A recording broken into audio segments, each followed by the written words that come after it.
Perbedaan antara kedudukan warga negara dan penduduk Indonesia.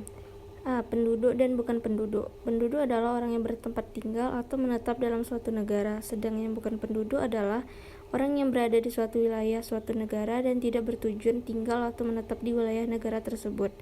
B. Warga negara dan bukan warga negara.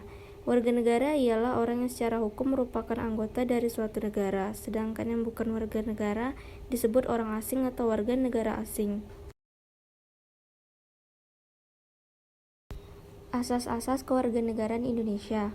A. Asas ius sanguinis atau keturunan, yaitu kewarganegaraan seseorang ditentukan berdasarkan pada keturunan orang bersangkutan. B. Asas ius soli atau tempat lahir, yaitu kewarganegaraan seseorang ditentukan berdasarkan tempat kelahiran.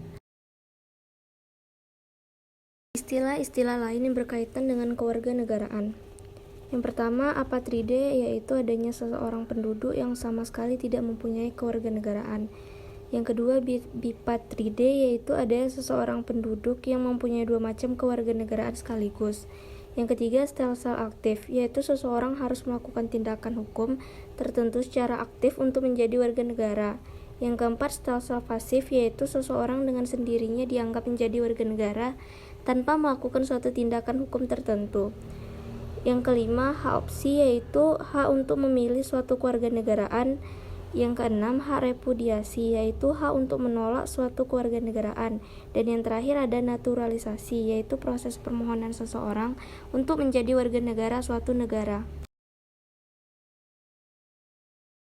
Menurut penjelasan Undang-Undang Republik Indonesia Nomor 12 Tahun 2006 tentang Kewarganegaraan Republik Indonesia, dinyatakan bahwa Indonesia dalam penentuan kewarganegaraan menganut asas-asas sebagai berikut. A. Asas ius sanguinis, yaitu asas yang menentukan kewarganegaraan seseorang berdasarkan keturunan, bukan berdasarkan negara tempat dilahirkan. B. Asas ius soli secara terbatas, yaitu asas yang menentukan kewarganegaraan seseorang berdasarkan negara tempat kelahiran.